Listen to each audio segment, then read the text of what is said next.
అదే RTV app వార్తల్ని క్షణాల్లో చదివే అవకాశం ఉంటుంది. ఒక న్యూస్ పేపర్, ఒక టెలివిజన్ ఛానల్ మీ చేతుల్లో ఎప్పుడూ ఉంటాయి. రాజన్న సిరిసిల్ల జిల్లా వేములవాడలో దారుణం చోటు చేసుకుంది.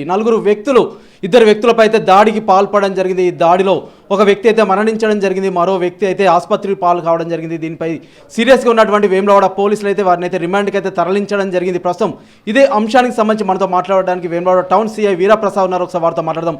సార్ చెప్పండి, అసలు ఏం జరిగిందండి? అసలు మనకి 15వ తారీఖు రోజు ఒక కంప్లైంట్ రావడం జరిగింది. నవీన్ అని చెప్పి మన దగ్గరికి వచ్చి ఒక కంప్లైంట్ ఇచ్చిండు. సార్ మా దగ్గర ఈ తోట పని చేయనీకి అని చెప్పి నేను ఇద్దరు శంకర్, రాజేంద్ర అనే ఇద్దరు వ్యక్తులను తీసుకొని వచ్చిన సార్. వాళ్ళు మార్నింగ్ టెంపుల్ దర్శనం కోసమని పోతే రోడ్డు మిస్ అయిపోతే 4 యువకులు మధ్యమత్తులో తాగి దాడి చేశారు సార్. దాని విషయంలో వాళ్ళకి దెబ్బలు తగిలి అని చెప్పి ఫిర్యాదు చేయడం జరిగింది. వెంటనే మేము కేసు రిజిస్టర్ చేసి ఆ 4 నిందితుల కోసం ప్రయత్నిస్తున్న క్రమంలోనే మాకు 18 రోజు హాస్పిటల్ నుంచి ఇట్లా రాజేంద్ర అనే వ్యక్తి, మీరు అడ్మిట్ చేసిన రాజేంద్ర అనే వ్యక్తి మరణించడం జరిగిందని చెప్పి మాకు మెసేజ్ వచ్చింది. వెంటనే మేము మా ప్రత్యేక బృందాలు పెట్టి వాళ్ళని పట్టుకొని నిన్న మేము అరెస్ట్ చేయడం జరిగింది. ఆ యువకులు నవీన్, రాకేష్, హర్షక్, మంజునాథ్ అనే ఈ 4 వేములవాడ పట్టణానికి చెందిన యువకులు ఆ రోజు మధ్యమత్తులో వీళ్ళు దొంగలుగా భావించి వీళ్ళ మీద దాడి చేయడం వల్ల రాజేంద్ర అనే వ్యక్తికి తలకు తీవ్రమైన గాయమై రాజేంద్ర అనే వ్యక్తి చనిపోవడం జరిగింది. ఇటు విషయంలో మేము వేములవాడ ప్రజలకు చేసే విజ్ఞప్తి ఏంటంటే అర్ధరాత్రి అనవసరంగా రోడ్ల మీద తిరగొద్దని మేము స్పెషల్ పెట్రోలింగ్ టీంలు ఏర్పాటు చేయడం జరిగింది. అనవసరంగా రోడ్ల మీద తిరిగితే ఇట్లాంటి ఏ విధమైన అల్లలకు పాల్పడినా వాళ్ళ మీద తీవ్రమైన చర్యలు తీసుకుంటామని చెప్పి హెచ్చరించడం జరుగుతుంది. దాడి తీవ్ర స్థాయిలో ఉంది. పోలీసులకైతే సమాచారం ఇవ్వచ్చు అని సైతం కొంత ప్రచారం అయితే కొనసాగుతుంది. దీనికి సంబంధించి ఏం చెప్తారు? అంతేకాకుండా కొంత గంజాయి మత్తులో సైతం ఇటువంటి దాడులకు పాల్పడుతున్నారు కొంతమంది అని సైతం కొంత ప్రచారం అయితే కొనసాగుతుంది. ఇటువంటి వాటి గురించి ఏం చెప్తారు సార్?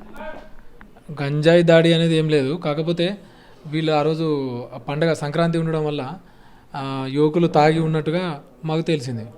ఓకే, అంటే ప్రస్తుతం ఇటువంటి ఈ సంఘటనలకు సంబంధించి అయితే యువకులకు కావచ్చు, అంతేకాకుండా తల్లిదండ్రులకి అయితే ఏం చెప్తారు? ఇప్పుడు మేము మా ఎస్పీ గారి ఆధ్వర్యంలో చాలా రకాల అవగాహన కార్యక్రమాలు పెట్టడం జరుగుతుంది. ప్రత్యేకించి ఈ గంజాయి నిర్మూలన కోసం కాలేజీలలో, స్కూళ్ళలో మేము అవగాహన సదస్సులు నిర్వహించడం. ఇవి కాకుండా కూడా వేరే కాకి కిడ్స్ ప్రోగ్రామ్ కానీ, ట్రాఫిక్ అవేర్నెస్ ప్రోగ్రామ్, అందులో భాగంగా మేము ప్రజల్లోకి చాలామంది స్టూడెంట్స్లోకి, యూత్లోకి మేము అనేక రకాల సోషల్ యాక్టివిటీ ద్వారా ముందుకు తీసుకుపోయి ఈ యూత్ అనేది చదువు తర్వాత వాళ్ళ పని తప్పితే ఇట్లా చెడు మార్గాలకు వెళ్లకుండా చాలా రకాల కౌన్సిలింగ్ చేయడం, చాలా రకాల ప్రోగ్రాంలు పెట్టడం జరుగుతుంది. కాబట్టి మేము అంటే మా పోలీస్ శాఖ తరపు నుంచి చేసేదానికి అంటే క్రమక్రమంగా కూడా తగ్గుతున్నట్టుగా మాకు అనిపిస్తుంది. కాబట్టి మేము అందరికీ చేసే విజ్ఞప్తి ఏంటంటే అకారణంగా అనవసరంగా రోడ్ల మీద నైట్లో తిరగడాలు ఇట్లాంటివి ఏదైనా చేస్తే చట్ట ప్రకారం చాలా కఠినమైన చర్యలు తీసుకుంటామని చెప్పి హెచ్చరిస్తున్నాను. ఓకే, ప్రస్తుతం మనమైతే చూస్తాం. మనతో పడితే టౌన్ సిఐ వీరప్రసాద్ అయితే మాట్లాడడం జరిగింది. ఎవరు చట్టాన్ని తన చేతిలో తీసుకుంటే మాత్రం కఠినంగా శిక్షకు అయితే అర్హులు అవుతారని చెప్పేసి అయితే వారైతే వెల్లడిస్తున్నారు. ఏదేమైనప్పటికైతే వేములవాడ ఆలయానికి వచ్చినటువంటి మంచిర్యాల నుంచి అయితే ఇక్కడికైతే 2 వ్యక్తులు అయితే రావడం జరిగింది. దాడిలో అయితే ఒక వ్యక్తి అయితే చనిపోవడం జరిగింది. ప్రస్తుతం ఈ ఘటనకు సంబంధించి అయితే 4 అయితే రిమాండ్ చేశాము.